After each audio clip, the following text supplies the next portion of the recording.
here we've got an oxygen and a double bond with a carbon. Well, you know the oxygen is going to hog the electrons because oxygen is very electronegative. What do you end up with? You end up with a little bit of a negative charge, a little bit of a positive charge. They're attracted to each other. It's a weak bond, dotted line, not a whole line. And the reason it's a weak bond is because it's a temporary bond. For very small amounts of time, fractions of a second, the hydrogen will get its share of electrons, and then the charge will go away. So it's like these two are attracted to each other, and the hydrogen's like, oh no, I'm not. Oh yeah, we're attracted to. No, I'm not. Because it eventually, every now and then, fractions of a second, it's not positively charged anymore. Now, one of these is weak, but this one plus this one plus this one plus this one plus this one plus this one plus this one plus this one, that can build up and mean something. What we have here is something called a beta-pleated sheet. You have a long protein, and it goes down, it bends, and it comes back, and another piece of the protein is next to it, and those two strands line up. And they're not going to move, because to move, you'd have to break every one of those bonds. Yes, one bond falls apart temporarily for a fraction of a second, but they're not all synchronized. So if this one falls apart, you still got these holding it in place. And if this one falls apart, you still got those holding it in place. So you tend to hold those bonds together. And if you change the bonds,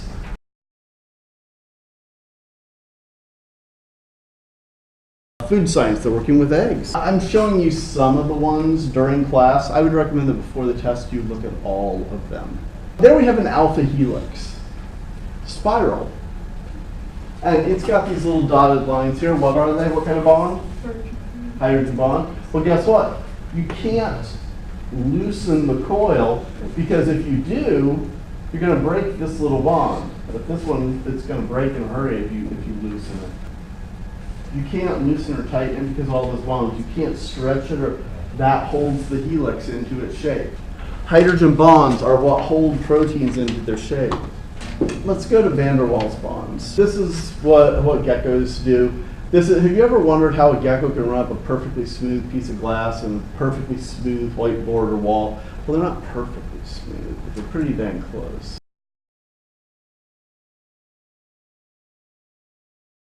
So recap, we talked about types of strong bonds. We had ionic bonds and covalent bonds. Yep. Ionic bonds were the ones from taking or giving electrons. Covalent bonds are the ones from sharing electrons. We talked about weak bonds, van der Waals bonds, which are kind of a gee whiz thing. Oh, that's cool, geckos. And hydrogen bonds that we really, really care about because they hold the 3D shape of a protein together. Good. There are 25 essential elements, ones that we need for life. Carbon, hydrogen, oxygen, nitrogen are the big boys. If you're going to add two to that list, you would add sulfur and phosphorus. That's almost everything. You will need to know this for sure, right here. I want you to know that H means hydrogen, and hydrogen makes one bond. I want you to know that oxygen is O, and O makes two bonds. Does that make sense? And if you learn nothing else, you gotta know that carbon wants 4 bonds. We already talked about that. Carbon wants 4 bonds because carbon has 4 electrons in the outer layer. Trying to get to 8, 4 plus 4, we get it to the happy place. We get it to the 8. Gotta know this stuff. All right. All life is based on carbon. All life that we know of anyway. And the reason why is that making 4 bonds, you can make all kinds of stuff out of it. So it's the 4th most common element in the universe, but it's the 2nd most common in our body. We use it everywhere. And like I said, here we have carbon, hydrogen, oxygen, nitrogen, phosphorus, and sulfur. Those are the big things. I don't care so much if you know the percentages. That was just a gee whiz thing to see how much of humans is oxygen, how much of it is carbon. So, all right, carbon wants 4 bonds that are covalent. Hey, it's in red. What's that mean? On the test. Exactly, it's on the test. So carbon wants to have 4 bonds. It makes covalent bonds. That is the whole key to everything on Earth being alive. Carbon can form multiple covalent bonds. Since you have 4 in the outer layer, you want to get to 8. Bam, there's methane. Or if you're British, we would say methane, but whatever. You got 4 in the outer layer of your own, 4 that you're sharing, and it's kind of like having 8. Now, things that we call organic molecules are ones where you have carbon hooked to carbon, lots of bonds, often carbon to carbon to carbon to carbon. That's an organic molecule. Things that we call inorganic molecules are ones where carbon still has 4 bonds, because carbon always wants 4 bonds, but it's not carbon hooked to carbon. Then we say it's an inorganic molecule. Good?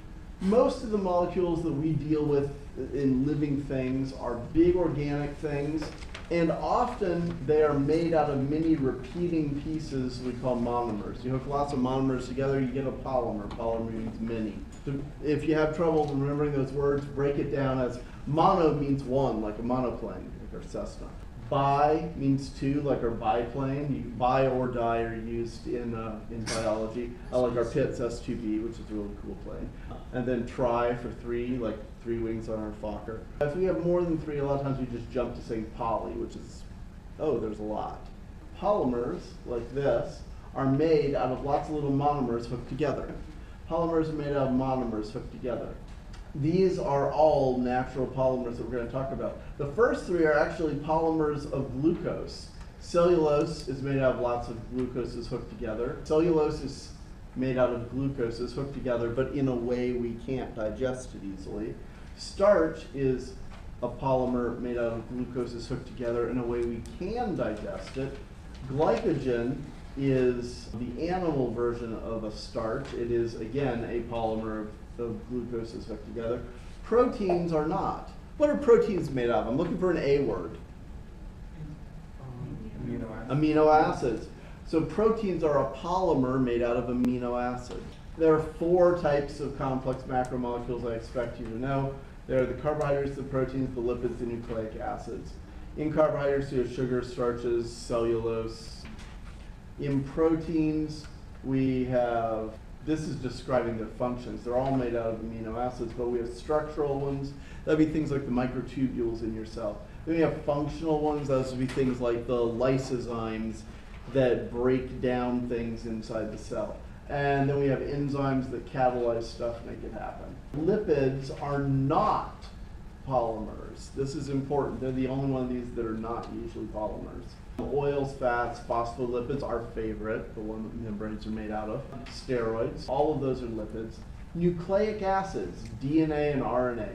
These we're going to talk about are made out of nucleotides. The nucleotides are the monomers, the DNA is the polymer, the RNA is the polymer. When we deal with carbohydrates, carbohydrates are made out of sugars. If you have one sugar, saccharide means sugar. So a monosaccharide is one sugar. The monomer would be a sugar, and the polymer would be a complex carbohydrate made out of lots of sugars hooked together. So let's look at some simple ones. We've got a monomer here, we've got glucose. We've got a monomer here, we've got fructose. You could hook them together. So you take this monosaccharide, you hook them together and you get a what? I'm looking for a D word. A disaccharide. Very good, you get a disaccharide. Which literally means, oh, that thing with the 2 sugars. Yeah, okay, so you have your disaccharide. To do this, you would pull an H off of the fructose, an OH off of the glucose. You're pulling an H2O out. So we call this dehydration synthesis. You're removing a water and synthesizing and making something by doing that. Good? The opposite is hydrolysis. You add water. You agree, if we add a water here, we put the OH there, put the H there, we can split it apart. Lyse means to break. So to break by adding the water is hydrolysis. To make by removing the water is dehydration synthesis. Know both of those. You might notice this is a different font than that. It's because I added this to this picture. What does that mean? Important. It means I think it's important. I want you to know that. Okay, so polysaccharides may have many sugars. We got some examples here. Here we have cellulose and glycogen. Cellulose, I already said, polymer made out of glucose, but it's hard to digest. It's what the walls of plants are made out of. Starch, polymer of the same sugar. It's what plants use for energy storage, and it's easy to digest. Let's cover plants and energy storage first. Do you think potatoes fill their roots up with starch because they want to be dug up and covered in butter? They do this because when times get hard, when the original plant dies back down to the roots, there's plenty of energy in there to come back whenever times get good again, whenever it gets warmer, and whenever the sun is right and the water's right, then the plant can grow back. So we know that starch is used for energy storage, but it's also easy for us to digest. And you can see why. We have sugar, sugar, sugar, sugar, and they're all lined up the same way. So our enzymes come along, they go break it apart. We have all this sugar for energy. Cellulose is totally different. Eat more fiber! Oh, what are they talking about? Eat more things with cellulose. You need more cellulose. Because you can't digest that, it'll just pass through your intestines. It's like a Brillo pad, it'll scrape all that stuff out. That's literally what eat more fiber means. We can't digest it. Why can't we digest it? Because it's not like this, it's like this. You see how the oxygens are on this side, and then this side, and this side, and then this side? It's because we're hooking the sugar molecules together like this, like this, like this, like this, like this. In a starch, our enzymes go break them apart. In a cellulose, our enzymes go, I don't know what to do. And so we can't break it down because we don't have the ability for our enzymes to switch sides. Enzymes can't break it down. There are there are organisms that can. There's a thing that lives in the guts of termites called trichonympha. It's capable of breaking those down to get the sugars free. But our enzymes can't do that. Most organisms, especially most mammals, cannot break that stuff down. Cellulose is a great, strong structural protein. This is made out of wood. Would you agree? Pretty hard stuff. That's the cellulose. That's the cell walls made out of cellulose. The cells are dead, but their walls are left behind. Strong stuff. And even with butter on it, I don't think I'd want to chew on that. Okay, hard to digest. Now, there is another form here. Remember, starch is what plants use for energy storage. Animals can use glycogen. Anybody in here ever run track? Swim team? Oh, swim team, okay. I'll pick on you since you raised your hand first, and because track. So, did you ever carb load before an event? Did you? Yes. Yes. All right, so your coach would tell you, hey, we've got an event coming up, and they tell you, no, tonight I want you to eat a lot of, did they go for pasta or for whole grain pasta? Yep. All right, tonight you got to have spaghetti dinner. All right. Was that 3 weeks before the meet? No. Was it 2 days before the event? Or a day before the event? Yeah. Yeah. There's a difference. What happens is you're living on a low calorie, fairly low carb diet, and then you come up to an event. And the coach says, it's time for you to eat the pasta. And you say, woohoo. All right, so you eat that's what I would do. So you eat the pasta. And because pasta is full of starch, it's easy to digest. It's easy to break down. Your enzymes come along and they free up all this glucose. Whoa, I'm full of energy. I got glucose flying around in my bloodstream. Okay, floating around my bloodstream. I got lots of energy. And now I'm not doing anything. Body's like, well, I bet they did that for a reason. We're going to send all this glucose. We got passing all the blood through the liver anyway. The liver does magical transformy things. Turn that into a way that we can store it temporarily. The liver will turn it into glycogen, and then you'll store that glycogen in your muscles. This is ideal because during the swim meet, during the track meet, when you're doing something, when you're working really hard, your muscles don't have to say, oh God, I wish I had some energy. It's already in the muscle. It's there. You just have to break it apart and use it. And it's in the easy to digest, all the oxygen's pointing the same way. So each cell, if it needs some energy, the energy's in the cell. Just break off a piece and use it. It's great. Now, if you had done this 3 weeks before, the cells would be like, yeah, maybe we're not going to use it. Yeah, but I hate to get rid of it because, maybe we'll go through a time when it's hard to get all of that energy that we need. Put it into a long-term storage thing. So you take them back out of the cells, you float this, you break it back down into glucoses, you send it off to the liver. The liver's like, transmogrify, poof, it's a fatty acid. And then you turn it into fat. Because the liver can do that. Pretty cool, huh? Okay. And so you'll store it as fat. Now we get to talk about proteins. Everybody be excited. That's why I brought my pipe cleaners. Proteins, we already said this, are polymers made out of amino acid monomers, right? There are 20 different amino acids that are found in proteins. In reality, there are a lot more that could be in there. There are more amino acids out there, but these 20 are the ones that we tend to find in living things. You have a long chain of amino acids. We call it the primary structure, and then it's folded up in this awesome 3D shape. What holds that awesome 3D shape? Hydrogen bonds. Excellent. Carter's been paying attention. Proteins may have amino acids. Now, this is one thing I don't like. Sometimes they name things in ways that don't make sense. Polysaccharide, the name means many sugars. I would have called this a polyamino acid because it's lots of amino acids. But when they named proteins, they decided to be difficult. So they call them polypeptides. Well, what the heck's a peptide? This bond between amino acids is a peptide bond, and this is, and this is, and this is. So when you see polypeptide, it's still a bunch of amino acids. They just name it after the types of bonds that they use. Does that make sense? Yes. Yeah.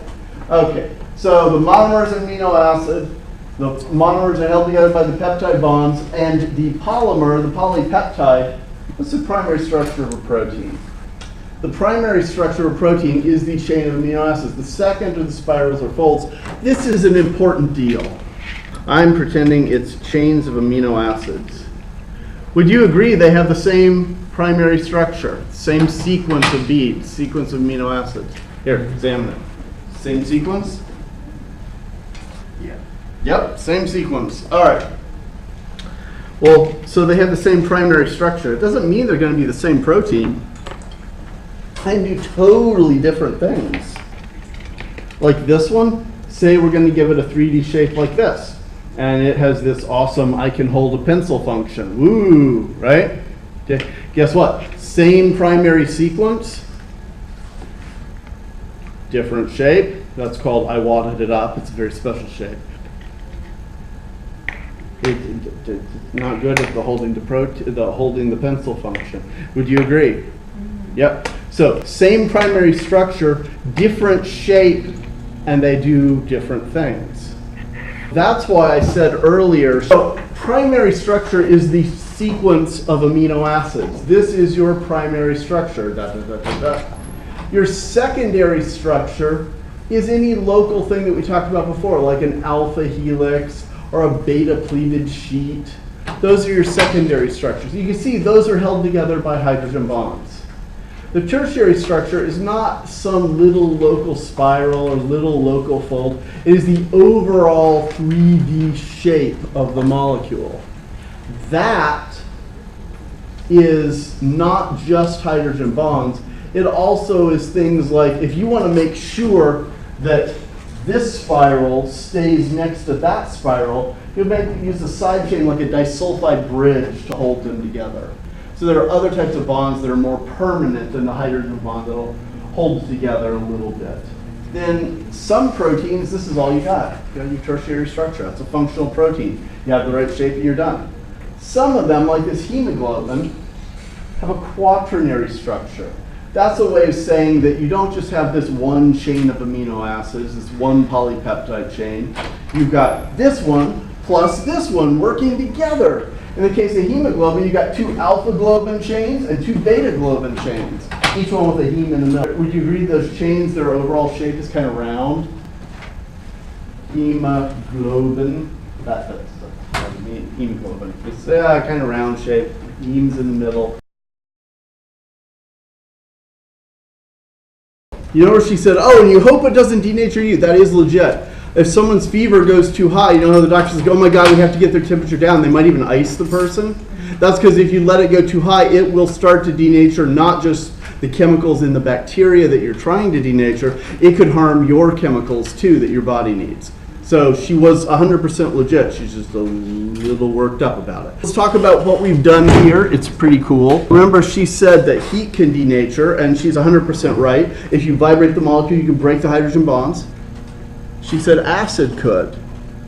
This is acid. This is alcohol, rubbing alcohol. You would agree they both did a pretty fine job of causing the protein to solidify, right?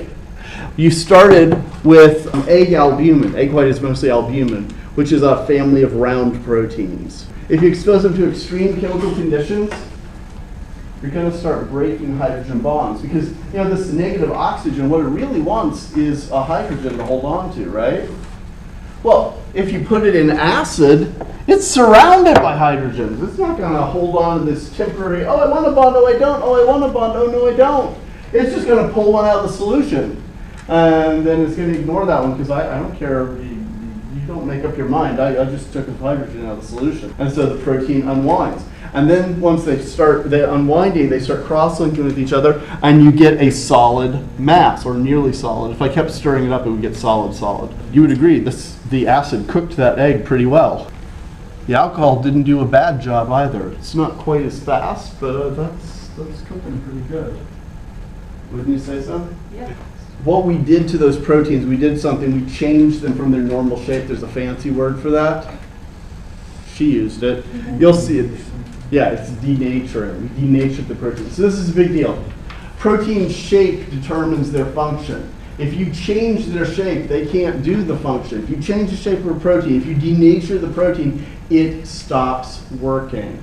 Enzymes speed reactions up. They make it easier for reactions to happen. Enzymes are a type of protein that catalyzes reaction. What that means is it takes a reaction that could happen, reaction that does happen sometimes, and it makes it happen all the time. Fast, a lot, okay? But if you change the shape of that enzyme, is it going to work anymore? No. And the reason why is pretty simple. An enzyme has a specific shape, so the molecule it works on, that's called a substrate, the enzyme holds the substrate, and it's a very specific shape. It's as specific as the lock and the key. Change the shape of the lock, the key won't fit. Like if I went home and I got out my little burglar bottle kit with the oxyacetylene rig and I melted the face of the lock, because it can do that. Yeah, that's what they call them, burglar bottles, the small size oxy rigs, because you can just cut through or melt your way through whatever. But you could go up to it, and if you make it a fine point on the rig, you could melt you char the door a little bit, but you could melt that lock. And then the key wouldn't fit anymore, right? Same thing. You expose the protein, the enzyme, to too much acid or too much base, it folds up like that, and the active site where the substrate fits, it's the wrong shape and no more substrate fitting. And it stops working then. So now let's talk about nucleic acids. Hey, you already know this. On the test, what word are you going to have to be able to spell? Yes, deoxyribonucleic acid, DNA. All right. So I want you to know that these are nucleic acids. They are polymers made out of many monomers. The monomers are called nucleotides. This is a nucleotide right here. Every nucleotide has a sugar, a phosphate, and a base. If you're in RNA, that sugar is ribose. That's why it's called RNA, ribonucleic acid. If you're in DNA, those sugars are deoxyribose. It's just ribose missing an oxygen. So, but you still have sugar, phosphate, base. And what's important is if you look at the backbone of the strand, you got sugar, phosphate, sugar, phosphate, sugar, phosphate, sugar, phosphate. Well, we ran out of words got in the way. There's a phosphate there too, trust me. Okay, so you have sugar, phosphate. Over here, and if you want to be specific, ribose phosphate, ribose phosphate, ribose phosphate, ribose phosphate. Over here you got deoxyribose phosphate, deoxyribose phosphate, deoxyribose phosphate, deoxyribose sugar. That's just the structural part that holds the molecule together. The information are the bases that are sticking out here. The adenines, the cytosines, the guanines, the uracils. Well, we use uracil in RNA, we use thymine in DNA. But yeah, that's the information. That's where I said the instructions in DNA are unambiguous. Those are the instructions, the bases. So let's take a look at this. We've got the backbone made out of sugar phosphate. RNA, the sugar, is the ribose, and DNA, the sugar, is the deoxyribose. This is the difference. It's not real complicated. Got oxygen, don't have any oxygen. The end. The DNA, the twisty ladder, the strands are held together by little dotted lines. I know this is too small for you to see, but those are really dotted. What are they? Hydrogen bonds.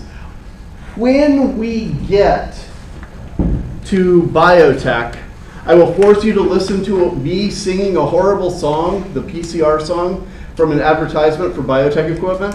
And it's about polymerase chain reaction, PCR. It's a technique that used to be more common. It's not quite as common now as it used to be. But it's a method of rapidly copying DNA. And the way you do it is you heat the molecule up, you vibrate enough to break the hydrogen bonds between the strands, but not enough to break the covalent bonds between the nucleotides. Nucleic acids, bases, pretty straightforward. The bases are the things that matter. The backbone is made out of sugar and phosphate. You already know this. The basis is the information. You already heard that. This picture drew them this way for a reason. It drew the adenine next to the thymine because adenine will always bind to thymine.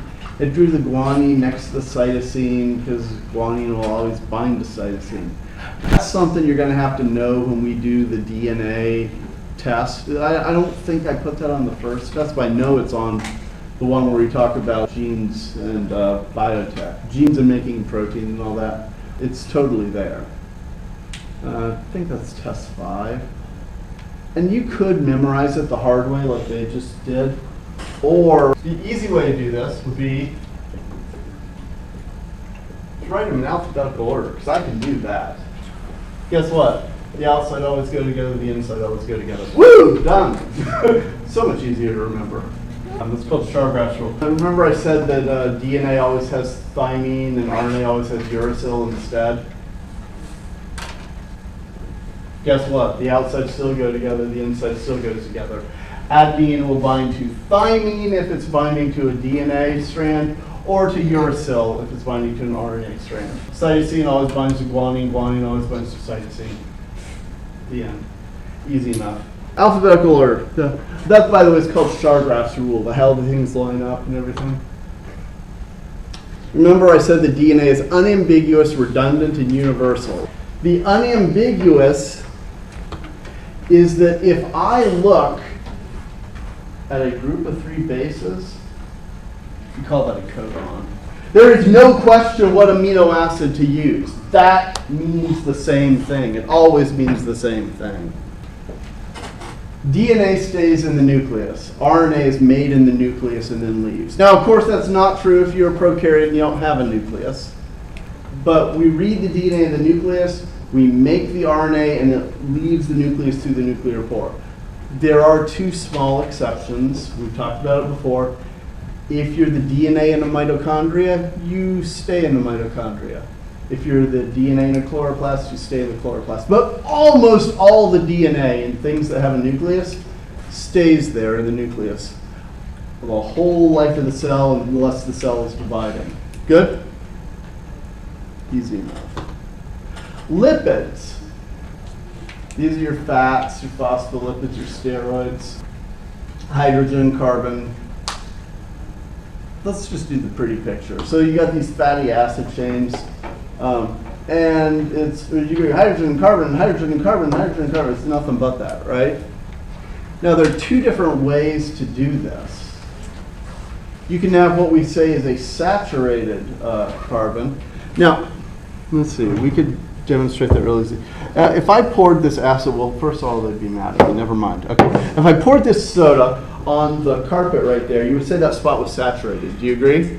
That means it's full of soda. It has as much soda as it can possibly have inside of it. Well, this is a saturated fatty acid chain. It has as much hydrogen as it can possibly hold. Everywhere there's a spot you can put a hydrogen, it's got one.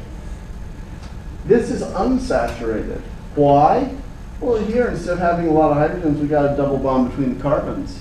We don't have all the possible hydrogens we could. So it's saturated fat, unsaturated. And you notice there's a little kink right here. We'll talk more about that. Double and triple bonds cause kinks. Or they can cause kinks. Now, most fats, you hear people talk about triglycerides. What that means is you got three, you got three fatty acids hooked to a glycerol. This is the same glycerol that's in soap, or if you want to talk about more interesting chemicals, the same glycerol that is in trinitroglycerin, the explodey thing. Here we have the phospholipids. We're going to talk a bunch about this. This is what we make cell membranes of. And here we have steroids. Sterols. That's cholesterol is a sterol, but our steroids, if you're someone talking about steroids, they're talking about one particular type of hormone. They're talking about hormones made from rings of lipids. So fatty acids are long chains of hydrocarbons. You already understand that saturated ones are filled with hydrogen, unsaturated do not. Let's look at some examples. A fatty acid saturated with hydrogen, you tend to see that in animal fats. You tend to see that on butters and cheeses. There are a few plants that do this, like coconut oil. Coconut's full of saturated fats as well. When you do this, the molecules tend to be very, very straight, like you can see there. All right, would you agree that these pages are very flat and straight and they line up real nice with each other? Yeah. Okay. So you can pack a lot of pages into a very small amount of space. Well, if you have saturated fats, you can pack a lot of fat molecules into a very small amount of space. If you have a teaspoon of saturated fat, there's a lot of fat molecules in it. Compare that to this. See that kink in the middle? If you have a kink, and we'll talk about the kink in a second, but if you have a kink in this molecule, you would agree you can't pack those as closely together. If you've got some bends in it, they take up more space. A teaspoon of unsaturated fats doesn't have as many molecules in it because they take up more space because of the bends. That's also why they tend to be liquid. They're not always liquid, but they tend to be liquid. Can't pack the molecules as tightly. They tend to move past each other more and tend to be more liquid. These tend to be plant-based. Avocados have unsaturated fats. Oils, vegetable oils, nuts. Those are unsaturated. Again, just like we had an exception here, biology always had an exception. Any rule, you've got an exception. In this case, the exception, these tend to be animal-based fats. Well, but there's coconut. These tend to be plant-based fats. But there's fish. Okay? But in reality, have you ever had your doctor say, you need to eat fish because omega-3 fatty acids? Well, you know what? Fish don't make omega-3 fatty acids. They accumulate them from the algae they eat. So you could eat algae. Some people do.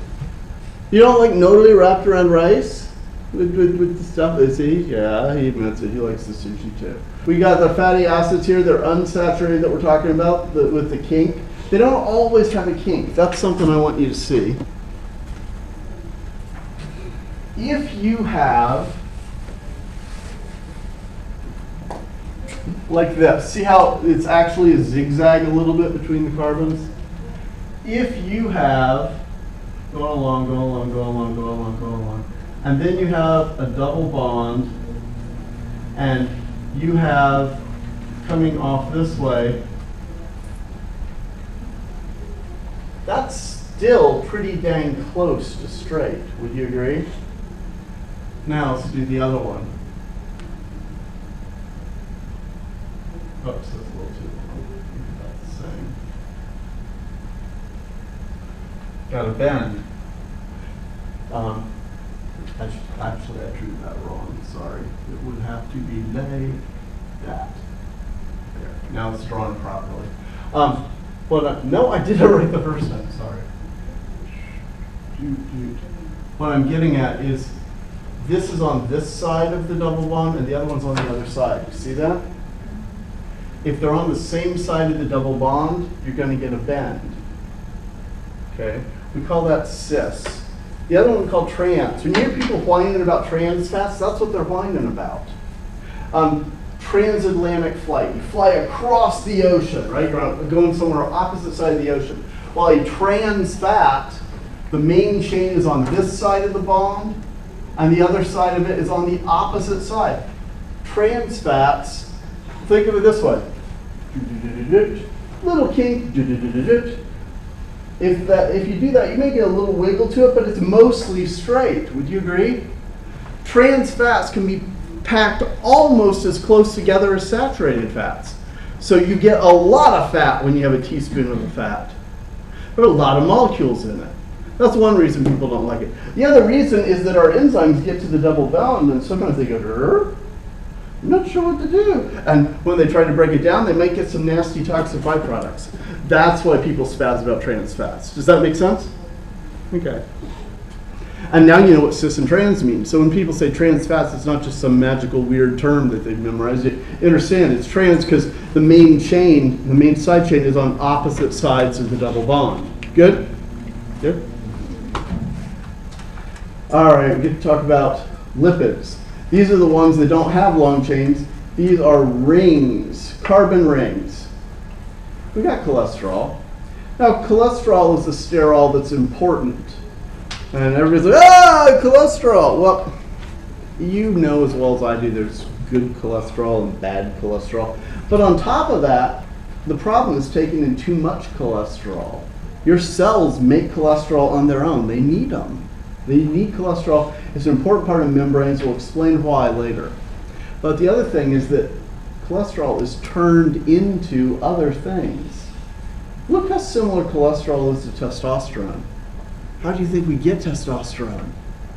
We make it from cholesterol. Okay? And testosterone is pretty important to have. And it does things that are kind of interesting. Yesenia, you need help. You're going to stand at the door, and you are a receptor molecule for a hormone. I'm going to be insulin. I'm the hormone insulin. And your job is to decide if I have a reason to go into the cell. The door is the membrane of the cell, the hallway is the cell. Okay? And I come up and I say, I have a really important reason to go into the cell. And you decide, well, okay, but you'll escort me. I'm not allowed in by myself. Does that make sense? So, okay, take my rest, and you leave me in like a small child. And, okay, you're allowed to go to the cell. Go ahead. All right, there we go. That's the way it works. Now, that's the way protein-based hormones get through a membrane. You can sit down. That's all I needed. Sterol-based hormones, which we call steroids, you've heard of them, right? They're just hormones that are made out of lipids. Steroids do things totally different. Membranes are made out of phospholipids. Steroids are made out of lipids. They all have similar properties because they're all lipids. How does a steroid go up to a cell? Hey, I'm home! It doesn't need any receptor on the surface. It just goes. Because it can pass right through that layer of the membrane. Why? Because it's a lipid. The membrane's made out of lipids. It's made out of lipids. Nobody's going to be the bouncer and stop it from getting it. It just goes. And now we have the fun one. We got the phospholipids. All right. Phospholipids are incredibly awesome. They are our main part of the cell membrane. They have a part that acts like all the other lipids that hates water. Right? It's hydrophobic. It's nonpolar. It hates water. And this whole end hates water. Kind of like this end, right? Hates water. Right. And then we have this end right here. It's got a phosphate. Phospholipid has one end that's a phosphate. That end loves the water. It thinks the water is the awesomeness. What you end up with is one end trying to get close to the water, one end trying to get away from the water. Here's the water on the outside of the cell. And the water-loving, hydrophilic, the water-loving head lines up by the water, and the tail gets as far away from the water as possible. And then we have water inside the cell. And the same thing happens, only this time the molecules all stand on their head, so the head can be close to the water and the tail can be away. You end up with this. You end up with a double layer, a phospholipid bilayer, right? 2 layers. You got the head of the phospholipid next to the water in the cell, head of the phospholipid to the outside of the cell, tails to the middle because they're trying to get away from the water. They hate the water. And the steroid hormones, because they don't really like water, they just pass right through there because they get along really well. Why can a protein, a peptide hormone, something like insulin not? because when it tries to pass through, it has a whole bunch of water around it. Lipids don't do that, so steroids just pass right through. The phospholipids make the cell membrane around the cell. They're in a bilayer. They separate the inside bits of the cell from the outside cell, stuff that's outside the cell. Are we clear? Yeah, there's a whole chapter on membranes. There's a lot more detail than this. All right.